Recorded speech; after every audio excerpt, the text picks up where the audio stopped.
오늘 또 마지막 주일 예배를 드립니다. 며칠 전에 성탄 예배를 드렸는데요. 참 시간이 빨리 지나간 것 같습니다. 올 한 해도 또 이런저런 어려운 상황과 또 시국에 맞닥뜨렸지만 참 돌아보면 그 속에서 하나님이 우리에게 주신 은혜가 크다, 이런 생각을 개인적으로 또 교회를 돌아볼 때 또 하게 됩니다. 새해에도 하나님께서 여러분의 가정과 또 여러분의 직장과 여러분의 모든 삶 속에 하나님의 그 크신 은혜와 또 동행하심이 우리 모두에게 함께 있으시기를 주님의 이름으로 축복합니다. 지난주 예수님께서 풍랑을 뚫고 오신 그 말씀을 우리가 들었습니다. 갈릴리 바다 그 모진 거센 풍랑을 뚫고 이제 딱 도착을 했습니다. 그 시간을 통해서 제자들은 말씀 한마디로 바람과 풍랑을, 파도를 잠잠하게 하시는 예수님을 보면서 그가 누구신가, 정말 대단한 분이다, 하나님의 아들이구나, 이것을 깨닫게 됐을 것입니다. 자, 오늘은 바다를 건너서 거라사, 새로운 땅에 도착을 하게 됩니다. 그리고 거기서 아무도 통제할 수 없는 정말 강력한 귀신 들린 그 한 사람을 만나는데, 그 사람을 치유하시면서 자신이 얼마나 또 놀라운 능력과 권세를 가진 분인지 그렇게 보여주고 계세요. 오늘 말씀을 통해서 다시 한번 예수님이 어떤 분이신지, 우리 인생의 복음서의 중심은 다 예수님이 어떤 분이신가, 그것에 대한 이야기입니다. 예수님이 어떤 분이신지 우리가 다시 한번 잘 깨닫고 또 예수님을 잘 붙드는 복된 시간이 되시기를 기대하겠습니다. 자, 오늘 말씀의 배경을 보시면 1절과 2절에 나와 있는데요. 한번 앞에 보시고 함께 읽겠습니다. 시작. 예수께서 바다 건너편 거라사인의 지방에 이르러 배에서 나오심에 곧 더러운 귀신 들린 사람이 무덤 사이에서 나와 예수를 만나니라. 바다 건너편 거라사인의 지방에 가셨습니다. 나오자마자 가장 먼저 만난 사람은 이렇게 더러운 귀신 들린 사람이었습니다. 사진 한번 보여주실까요? 보시면 지금 예수님이 많이 활동하셨던 지역이 북쪽의 가버나움이라는 지역입니다. 베드로 집도 있었고 주로 가버나움을 베이스 캠프로 해서 예수님이 주로 갈릴리 사역을 하셨습니다. 저기는 유대 땅이었습니다. 그런데 자, 오늘 배경이 되는 동쪽이죠. 정확히 동쪽 또는 동남쪽인데 거라사, 빨갛게 표시되어 있는 부분이 거라사 지역인데요. 바로 얼마 전에, 바로 몇 시간 전이죠. 풍랑, 가버나움에서 거라사를 오면서 그 거센 풍랑을 뚫는 기적을 경험했었고요. 이제 이 거라사에서 오늘 군대 귀신이죠, 또는 거라사 광인이라고도 말하는데 그 사람을 고치는 그런 역사를 보게 됩니다. 그리고 나중에 다시 돌아가서 야이로, 혈루증 걸린 그 여인을 치료하는 장면, 그것은 다시 유대 지역에서 돌아가서 벌어지는 일입니다. 그러니까 오늘 말씀의 배경은요, 이방 지역 거라사 땅을 배경으로 펼쳐지고 있습니다. 마태는 주로 가다라 지방이라고 그렇게 말해요. 가다라 지방. 이 지방의 특징은요, 주로 이방인들이 살았던 지역으로 역사적으로 알려져 있습니다. 왜냐하면 오늘도 돼지떼가 나오잖아요. 배경이 돼지떼들이 나오는데 유대인들은 돼지를 부정한 동물로 여겼기 때문에 그렇게 돼지를 키우지 않았습니다.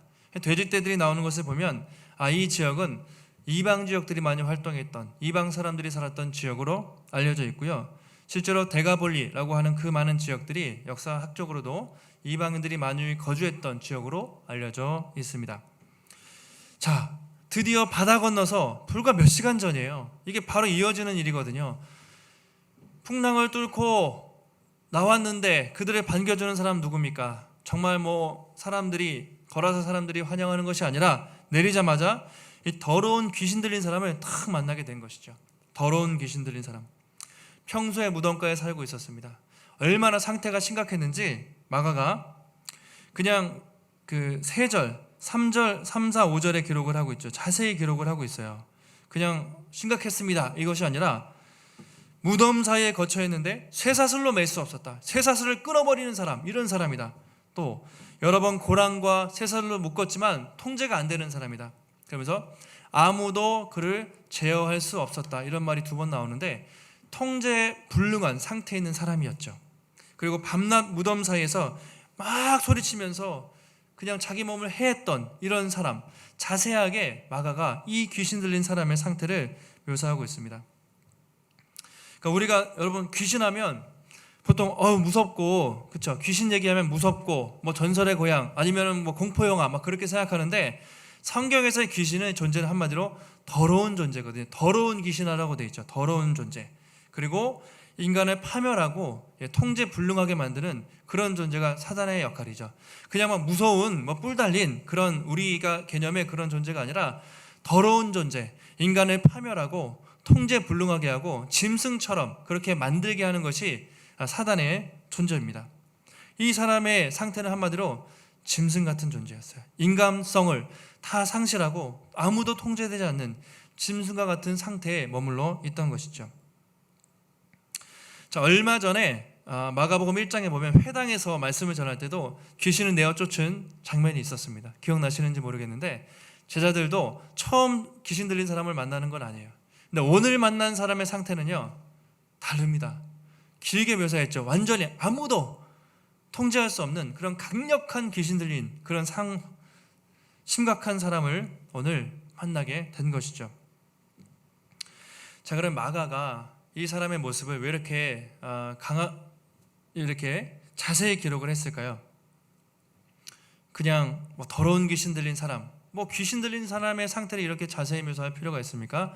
상당히 거칠게 심각하게 묘사를 했는데요. 그 이유가 바로 이 사람을 통해서 하나님이 없이 살고 있었던 이 이방 사람들의 모습이 얼마나 영적으로 심각한지, 얼마나 처참한지, 얼마나 비참한지 그것을 보여주기 위해서 이렇게 자세히 기록을 하고 있습니다.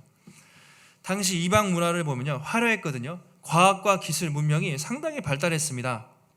겉으로는 그랬지만 이 하나님 없이 살아가는 그 이방 사람들의 모습이 얼마나 처참하고 비참한지, 얼마나 사단의 권세 아래 눌려 있는지 그 영적 상태를 보여주기 위해서 어떻게 보면 이 광인의 모습을 통해서 보여주고 있는 것이죠.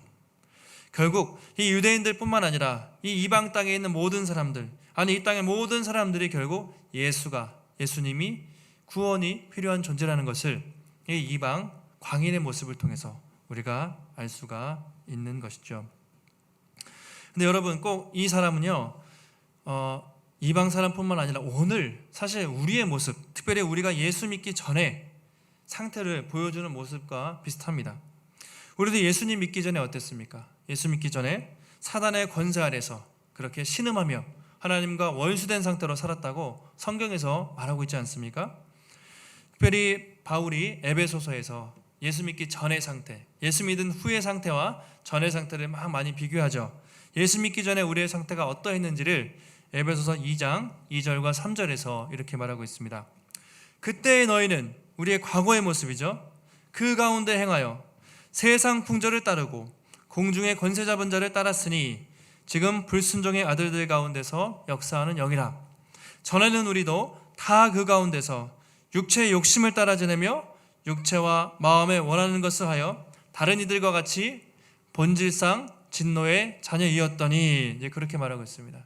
저 말씀 보시면 따랐다라는 말이 많이 나옵니다. 세상의 풍조를 따랐습니다. 우리 공중의 권세 잡은 자 사단을 따랐습니다. 또 육체의 욕심을 따라 살았고요, 육체와 마음에 원하는 것을 따라 살았다고 말하고 있습니다. 계속 따라 살았어요. 이게요, 예수 믿기 전에 우리의 주도권이 자기가 자기의 주도권을 가지고 사는 것처럼 우리가 생각하지만, 실제로는 우리는 사단의 권세 아래 눌려서 또는 죄된 본성을 따라 살았다는 것을 말하고 있어요. 그러니까 우리가 우리의 인생의 주도권을 쥐고 사는 것이 아니라 사단에게 끌려 살았다는 것을 영적 상태를 말해주고 있습니다. 지금도 예수 믿지 않은 사람들은요, 오늘도 주일날 예배 안 드리고 뭐 집에서 놀겠죠, 쉬겠죠, 무엇인가를 하겠죠. 그것이 자기 생각대로 사는 것이 아니라 사단의 주도권 속에서 하나님과 멀어진 상태로 자기도 모르게 끌려가고 있다는 것이죠. 그것을 말하고 있습니다. 다시 말씀으로 한번 돌아오시면 한번 제자들의 입장에서 생각을 해보시면 좋겠어요. 지금 제자들의 마음이 어떻겠습니까? 힘들게 거센 풍랑을 뚫고 이 거라사 땅에 파도와 풍랑을 뚫고 내려왔는데 뭐 사람들이 반겨주기는커녕 내리자마자 누가 있습니까? 그것도 군대 귀신, 정말 이 미친 사람이 막 쫓아와서 자기들을 공격하는 모습을 보면서 얼마나 또한 당황스러웠을까. 그럼 예수님의 제자로 산다는 것이 참 쉽지 않은 것 같아요. 참 파란만장한 것 같아요. 그런 상황에서 이제부터 이 예수님과 이 사단과의 영적 싸움이 본격적으로 이제 벌어집니다. 그것이 5절에 나와 있는데요. 우리 5절 말씀 한 목소리로 한번 읽도록 하겠습니다. 시작. 큰 소리로, 성경 보시고 읽겠습니다. 큰 소리로 부르짖어 이르되 지극히 높으신 하나님의 아들 예수여, 나와 당신이 무슨 상관이 있나이까? 원하건대 하나님 앞에 맹세하고 나를 괴롭히지 마옵소서 하니. 큰 소리로 부르짖는 것입니다. 이 앞에 보면 6절에 멀리서 막 달려왔다고 되어 있거든요. 왜 달려왔겠습니까? 항상 이 군대 귀신은 사람들이 오면 막 달려와서 미친 듯이 막 그런 발작을 일으키니까 사람들이 도망갔겠죠. 그날에도 저기서 배 타고 무리들이 오니까 위협해서 쫓아내려고 막 달려왔겠죠. 겁주려고 쫓아왔는데 보니까 누구십니까? 이분이 보통 사람이 아니라 하나님의 아들 예수님이라는 것을 알고 곧바로 엎드리게 됐습니다. 무릎을 꿇습니다.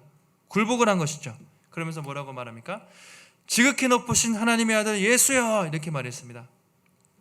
자, 이 말은요 엄청난 신앙 고백이에요. 사실은 당시 예수님의 제자들도 주변 사람들도 이런 고백을 한 사람이 없습니다. 그렇죠? 예수님의 정체에 대해서 이렇게 제대로 고백한 사람이 없다니까요. 근데 사단이 예수님을 그렇게 부르고 있습니다. 사단은 예수님이 누군지 알았지만 사단의 문제는 뭐였냐? 예수님을 믿기로 거부하고 그분의 통치를 거부하는 것이죠. 그러니까 우리가 예수님을 머리로 아는 것, 그분이 누구시구나 아는 것이 중요한 것이 아니라 그런 지식은 사단이 더 많아요. 그런데 더 중요한 것은 예수님을 믿고 그분의 통치를 따르고 그분의 주권을 인정하면서 살아가는 것이 중요합니다. 사단은 예수님이 어떤 분이신지 알았지만 그분의 통치를 거부했어요. 그렇기 때문에 그렇게 강력한 악한 영이 된 것이죠. 자, 그 사단이 뭐라고 합니까? 주님, 당신과 나와 당신이 무슨 상관이 있나이까? 그렇게 물어봅니다. 나를 그냥 내버려 두십시오. 나를 해하지 마십시오. 이제 그렇게 말하고 있는 것이죠. 빨리 떠나가 달라고 주님께 부탁을 하고 있습니다. 그러자 예수님께서 물어보세요. 사단의 이름이 무엇인지 9절에 보시면 이렇게 되어 있습니다. 이에 물으시되 내 이름이 무엇이냐? 뭐라고 합니까? 내 이름은 군대니 우리가 많음이니이다. 내 이름은 군대니, 이 말이 이제 아시겠지만 레기온이라고 되어 있습니다. 레기온. 자, 이 말은요 로마의 군단을 상징하는 단입니다. 로마에 사단도 있고 군단도 있고 그럴 때 가장 높은 제대, 백부장, 천부장 가장 위에 군단 한 3,000에서 6,000명 정도, 보통 5,000명 전후가 되는 강력한 군단을 레기온이라고 했고요. 당시의 사람들은 레기온 하면, 군단 하면 로마의 엄청나게 강력한 군대라고 다 누구나 알고 있었습니다. 그만큼 이 귀신 들린 사람 안에는요 단지 악한 영이 한두 개 들어가 있는 것이 아니라 로마의 강력한 군단만큼 수천 마리의 악한 영이 이 사람을 사로잡고 있었다는 것이죠. 그러니까 아무도 통제할 수가 없는 것이죠. 강력한 영이 그를 지배하고 있었다는 것을 이 표현을 통해 우리가 알 수가 있습니다. 자, 우리는 이 말씀을 보면서 예수님이 이 거센 풍랑을 뚫고 이 이방 지역에 오신 이유를 우리가 여기서 알 수가 있습니다. 예수님은요 다른 사람들이 다 미쳤다고 포기하고 아무 통제할 수 없는 그 사람, 저 사람 과학인이라고 아무도 신경 쓰지 않는 그 한 사람을 만나기 위해서, 그 사람 만나기 위해서 이 거센 풍랑을 뚫고 여기까지 오신 것이죠.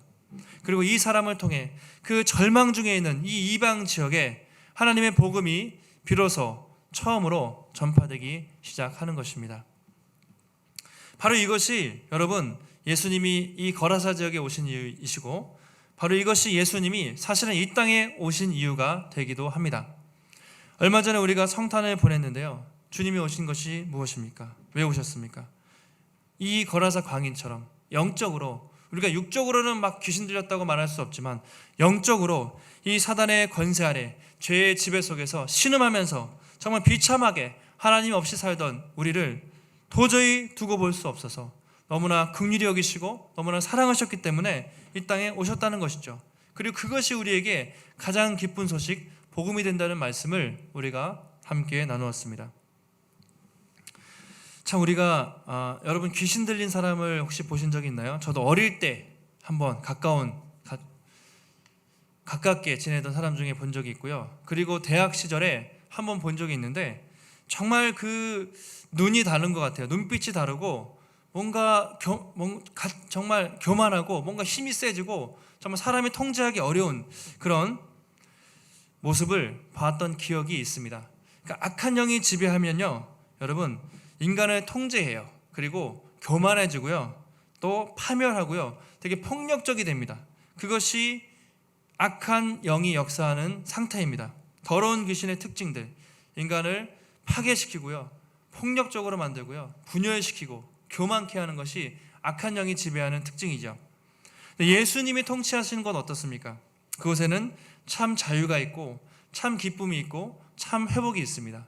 사도 바울이 고린도 성도들에게 주는 영이시니 주의 영이 계신 곳에 자유가 있느니라 그랬어요. 주의 영이 있는 곳에, 성령이 있는 곳에는 그런 파멸과 분열과 다툼이 있는 것이 아니라 참 자유가 있다, 이렇게 얘기합니다. 믿으십니까? 또 하나님의 나라는 먹고 마시는 것이 아니요 오직 성령 안에 있는 의와 평강과 희락이니라, 이렇게 말해요. 하나님의 나라, 하나님의 통치가 있는 곳에는 뭐가 있다고요? 따라해 보실까요? 의와 평강과 희락이니라. 의는 거룩함이 있는 거예요. 그리고 희락은 기쁨이 있는 것이죠. 평강은 평안이 있는 것이죠. 하나님의 통치하는 것은 이렇게 거룩함이 있고 참 평안이 있고 참 기쁨이 있다는 것이죠. 여러분 지금도 한번 주변을 살펴보시기 바랍니다. 이 사단이 역사하는 세상을 보세요. 똑같지 않습니까? 분열이 있습니다. 세상에는 다툼이 있어요. 온갖 파괴적인 일들이, 폭력적인 일들이 지금도 세상 가운데 난무하고 있습니다. 이것이 사단이 지배하는 세상의 특징입니다. 그렇지만 이 교회는 또 하나님의 나라가 있는 우리 마음속에 어떻습니까? 주의 영이 계신 곳에는 참 자유와 참 기쁨과 참 평화가 있는 줄 믿습니다.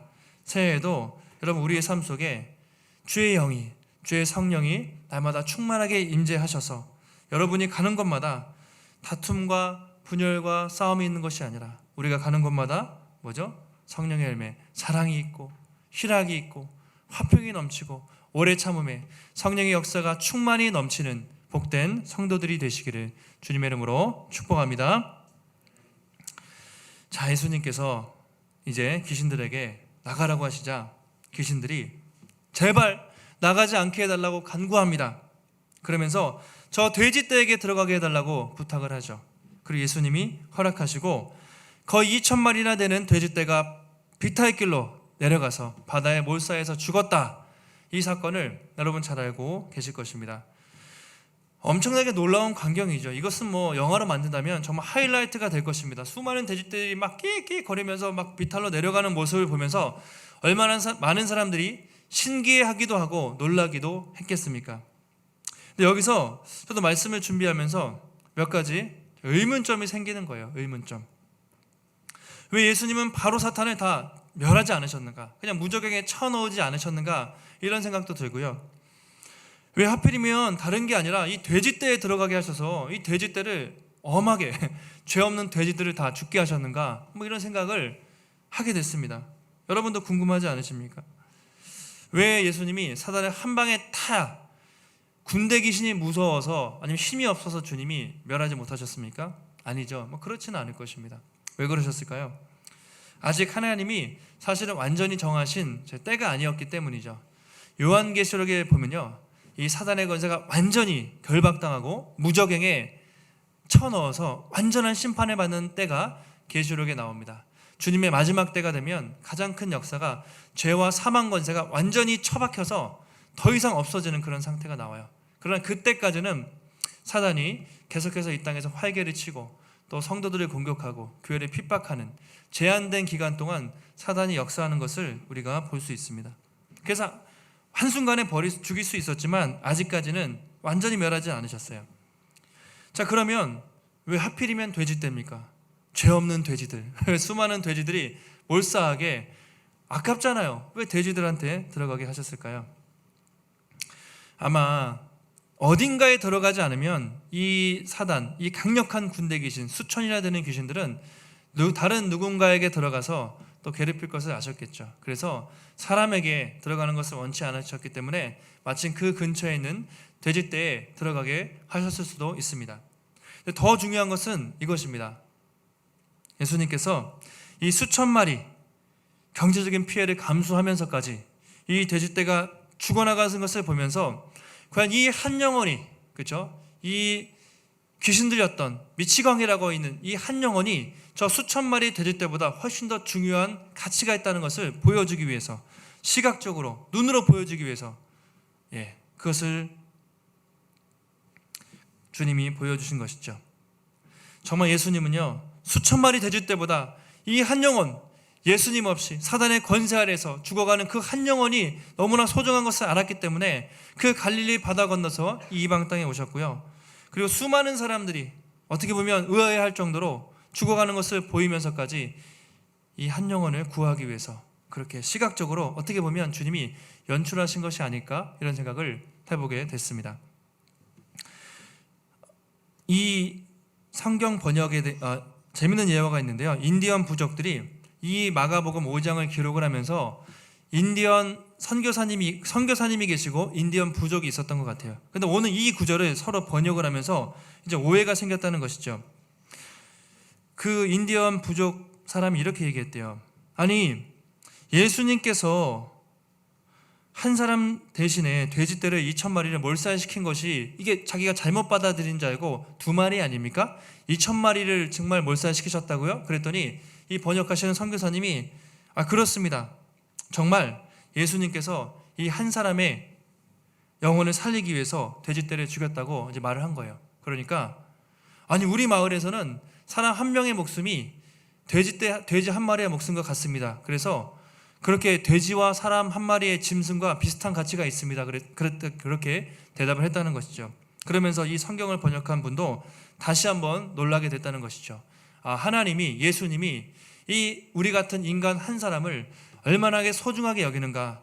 인간은 그 짐승들, 그렇죠, 눈에 보이는 돈, 경제적인 가치를 소중히 여기겠지만 이 돼지떼 한 마리, 이 가련한 영혼, 이 죽어가는 영혼 한 사람을 얼마나 중요하게 여기는가 자기가 깨달았다는 그런 예화를 들은 적이 있습니다. 우리가 지난주에서도 사도 요한이 말했죠. 보라, 아버지께서 우리에게 어떤 사랑을 보여주셨는가, 우리를 어떻게 하나님의 자녀라 일컫게 하셨는가. 도저히 생각하면 생각할수록 측량할 수 없고 비교할 수 없는 것이 하나님의 사랑이죠. 여러분, 정말 그렇습니다. 예수님은 정말 우리 한 사람 한 사람을 그렇게 소중한 존재로 여기시는 줄 믿으시길 바랍니다. 여러분, 예수님은요, 이 한 사람을 위해서 이 땅에 오셨지만 저와 여러분을 위해서 이 돼지떼를 죽이신 것이 아니라 어떻게 하셨습니까? 돼지떼 정도가 아니라 자기의 몸을 십자가에 찢을 정도로 우리를 사랑하신 것이죠. 어떻게 보면 주님이 우리 한 사람을 위해서 자기 몸을 찢을 정도로 2,000마리의 돼지떼가 아깝습니까? 아닙니다. 주님은 자기 몸을 찢으실 정도로 우리 한 사람 한 사람을 사랑하셨다는 것을 보여주고 있습니다. 근데요, 사람들의 반응이 놀랍습니다.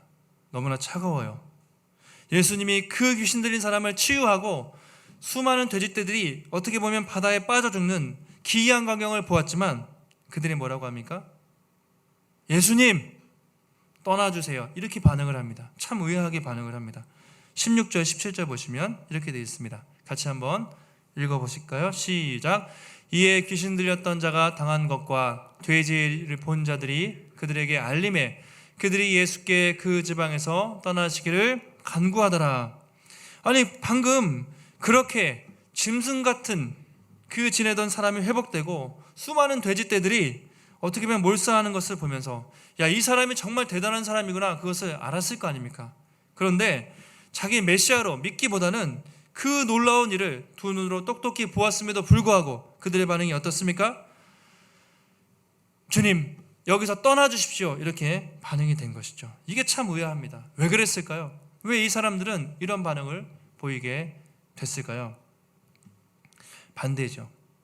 예수님이 이 한 사람의 가치를 이렇게 소중하게 여겼다면 이 마을 사람들에게는 이 한 사람보다 누가 소중했던 것입니까? 바로 돼지떼들이 경제적인 가치, 돈이 더 소중했다는 것을 보여주고 있습니다. 그들은요, 저 한 사람이 죽든지 말든지 상관이 없어요. 그냥 내 돼지 떼만 많이 키워서 돈 잘 벌고 잘 먹고 잘 살면 됩니다. 이것이 그 마을 사람들의 생각이었습니다.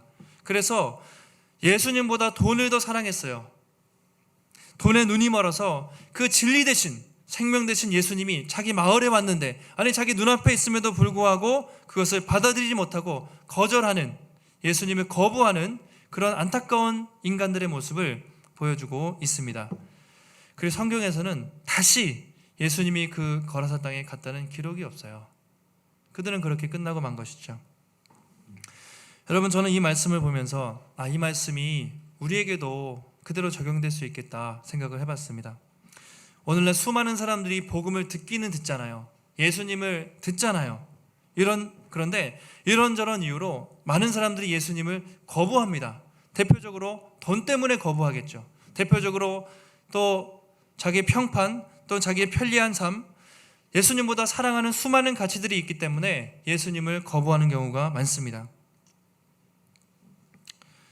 특별히 돈이 주인된 세상이죠. 요즘에 많이 쓰는 표현 중에 여러분, 영끌, 또 비투라는 말 아시죠? 영끌이 무슨 뜻입니까? 영끌, 영혼까지 끌어다가 그냥 영혼까지 팔아가지고 돈을 빌려서 부동산을 사든지 집을 사든지 뭐 투자를 하든지 이런 거잖아요. 비투, 그죠? 비투, 빚을 내서 투자를 한다. 역시 빚을 내서 돈을 끌어 모아가지고 뭐 주식을 하든 집을 사든 투자를 해요. 그들의 목적이 무엇입니까? 돈이죠. 어떻게든, 물론 안타까운 현실이에요. 얼마나 힘들면 영혼까지 끌어서 그렇게 할까.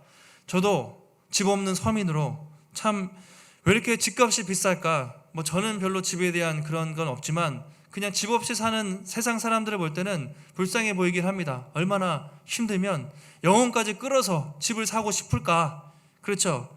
또 집을 사야죠. 먹고 살아야 하니까. 투자를 해야죠. 자식들을 먹여 살려야 하니까. 이런 현실이 참 너무나 안타까운 거예요. 돈의 노예로 어쩔 줄 몰라서 살아가는 이 세상 사람들의 모습들. 그런데 영혼을 팔아가지고요, 빚을 져서 집을 장만했다고 합시다. 평생 뭐 해야 돼요? 그 빚을 갚기 위해서 살아야 돼요. 그렇게 살다 보면 평생 그렇게 빚을 갚을 정도가 되면 어떻게 됩니까? 대부분 다 늙어 있습니다. 건강을 다 잃고요, 대부분 자녀들 커서 다 없어져 있어요. 그 소중한 것들을 다 잃어버리고 그냥 돈 때문에, 그렇죠? 물론 안타깝지만 그렇게 살아가는 이 사람들의 모습을 봅니다. 근데 이것이 세상이 주는 거짓된 메시지죠. 정말 돈이 돈을 낳고 돈을 빌려서라도 편하게 살아야 될 것 같은 그런 유혹, 그것이 그렇게 살지 않으면 세상에 뒤떨어지고 행복한 삶을 살지 못할 것 같다는 그런 메시지들, 이런 것들이 계속 사단이 우리에게 주는 거짓된 메시지라는 것입니다. 우리가 여기에 속아서는 안 돼요. 저는 집을 사는 것이 잘못됐고 뭐 먹고 사는 것이 문제다, 이게 아니고요. 집도 필요합니다. 그리고 직장도 필요하고 자녀들도 잘 돼야 되지만 하나님께서 주시는 만큼만 있으면 돼요. 허락하시는 만큼만 우리가 자족하면 되지, 그것을 욕심을 부려서 우리가 세상 사람들처럼 붙들려고 영혼까지 팔 필요가 있습니까? 그것은 잘못되어 있는 것이죠. 그러니까 우리도 정신을 차리지 않으면 언제든지 이 세상의 풍조에 너무 쉽게 휩쓸려 갈 수가 있다는 것입니다. 여러분, 오늘 예수님은 이 사건을 통해서 정말 세상의 헛된 가치에 빠져있는 이 사람들의, 마을 사람들의 모습을 조명해주고 있습니다. 여러분 어떠세요? 정말 그 한 사람들, 우리 주변에 있는 특별히 예수를 믿지 않는 한 영혼들, 그런 사람들을 소중히 여기며 살아왔습니까? 아니면 그냥 먹고 살기 바쁘다는 이유로 우리 이웃들, 심지어 우리 가족 중에서도 예수를 믿지 않고 그냥 그렇게 힘들게 또 사단의 권세 아래서 신음하며 살고 있는 사람들을 혹시 방치하며 살지 않았습니까? 저도 오늘 말씀을 준비하면서 정말 많이 회개를 했습니다. 제가 정말 하나님의 마음을 잘 모르고 목회를 했습니다. 예수님은 세상에서 아무 관심도 없고 그 귀신 들려서 죽어가는 그 한 영혼을 만나기 위해서 그렇게 바람과 풍랑을 뚫고 배 타고 가서 그 한 영혼 만나기 위해서 거기까지 갔는데, 정말 나는 얼마나 그 한 사람 한 사람들 성도들과 또 주변의 그 영혼들을 정말 주님의 마음으로 안타까운 심령으로 목회를 했는가, 다시 한번 제 자신을 돌아보게 됐습니다.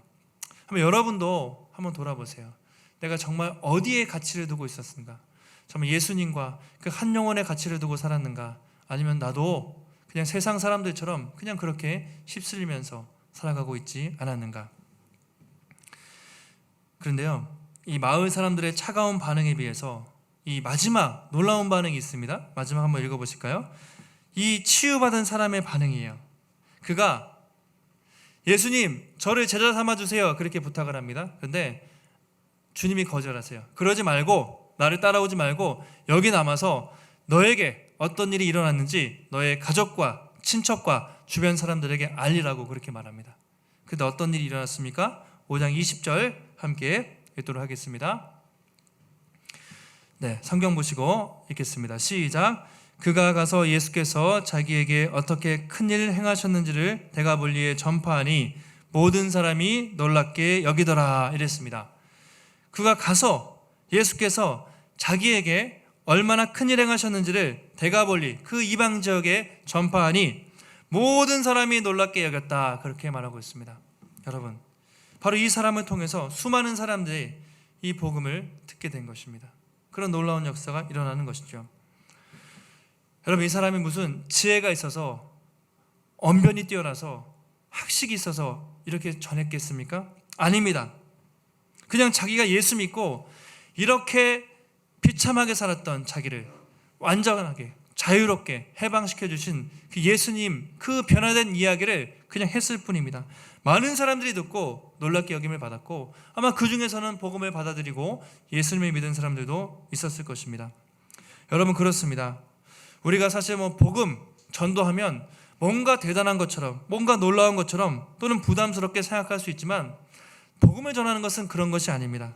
그냥 내가 예수 믿고 변한 이야기, 제가요 예전에 이런 사람이었는데 예수 믿고 이렇게 변화됐어요. 그냥 내가 예수님을 경험한 이야기, 정말 내가 예수님을 믿고 주님 너무 좋으신 분입니다, 당신도 예수님 믿었으면 좋겠어요, 이 나만의 스토리, 그냥 그 스토리를 전하는 것이 바로 복음을 전하는 것이죠. 다른 어려운 것이 아닙니다. 여러분, 저는 하나님께서 1년을 마감하면서 또 새해를 준비하면서 이 교회를 왜 이곳에 세우셨을까 기도하며 생각해 보고 있습니다. 오늘 이 말씀을 통해서 저에게 깨닫게 하신 것은 하나님이 이 삼성지역, 특별히 이 편한 세상, 그렇죠? 이 지역 상가를 세우신 이유가 무엇일까? 그냥 동네 미용실이 엄청 많이 생기고 있거든요. 부동산이 엄청 많거든요. 그냥 이 지역에 교회가 없으니까 부동산 들어오듯이, 그냥 미용실 들어오듯이 교회가 하나 딱 하니 들어오게 하셨을까요? 저는 정말 그렇게 생각하지 않습니다. 하나님은 지금도 이곳에서 이 거라사 광인처럼 예수님을 모르고 정말 그렇게 죽어가는 한 사람 한 사람, 그 영혼에게 복음을 전하라고 이곳에 교회를 세우신 줄 믿습니다. 지금 이곳이 겉으로는 무슨 세상이라고 하죠? 이 상가 이름이 이 편한 세상이죠. 겉으로는 정말 편해 보여요. 깨끗하잖아요. 동네 사람들이 젠틀해 보여요. 그러나 실제로는 어떻습니까? 사단의 권세 아래 고통당하면서 죽어가면서, 저는 그래서 이 죽은 세상이다, 겉으로는 이 편한 세상이지만 영적으로 이 죽어가는 세상에서 신음하는 사람들이 많고요, 그 한 영혼들에게 저는 복음을 전할 영적 책임을 가지고 교회를 세우셨다고 생각을 합니다. 새해에도 여러분, 먼저는 이런 나 같은, 그렇죠, 2,000마리의 돼지, 아니 그것과 비교할 수 없을 만큼 예수님 자신의 몸을 주고 나를 구원하실 정도로 나를 사랑하신 주님의 그 깊은 사랑, 도저히 측량할 수 없는 사랑 간직하시고요, 또 나를 변화시키신 그 예수님, 나에게 생명을 주시고 나에게 놀라운 은혜를 주신 그 주님, 그 나만의 스토리를 주변에 주님을 알지 못하는 또 그 사람들에게 증거할 수 있는 복된 증인들이 되시기를 예수님의 이름으로 축원합니다. 하나님 감사합니다. 오늘도 말씀을 통해 다시 한번 한 영혼의 소중함을 깨닫게 하시고 우리가 무엇에 가치를 두고 살아가야 하는지 알게 하시니 감사를 드립니다. 세상 사람들은 하나님 어떻게 보면 돈, 물질, 편리함, 이런 눈에 보이는 가치에 모든 가치를 두고 살지만 예수님은 그 귀한 한 영혼, 죽어가는 한 영혼, 사단의 권세 아래서 신음하는 그 한 영혼을 구하기 위해서 이 땅에 오셨고 자기 몸을 십자가에 내어 주셨습니다. 하나님, 먼저는 내가 받은 그 사랑, 측량할 수 없는 그 사랑, 날마다 우리 마음에 간직하며 감사하며 살게 하시고, 또 우리 주변에 아직도 그 사랑을 모르고 그 예수님을 모르고 신음하며 고통당하며 죽어가는 저들에게 이 예수의 생명, 이 예수의 복음, 이 예수님의 능력을 증거할 수 있는 우리 모두의 삶이 될 수 있도록 하나님 붙잡아 주시옵소서. 하나님께서 이 지역에 교회를 세우신 이유가 있는 줄 믿습니다. 올 한 해는 쉽지 않은 시간들을 보냈지만 하나님께서 앞으로 또 이 교회를 통해서 이 지역에 믿지 않는 수많은 영혼들이 주님께 나와서 함께 주님을 영접하고 찬양하며 교제할 수 있는 그날이 속히 오게 될 수 있도록 하나님, 이 교회를 사용하여 주시옵소서. 한 주간도 주님의 은혜 가운데 지켜주시기를 간구하오며 모든 말씀 거룩하신 예수님의 이름으로 기도하옵나이다. 아멘.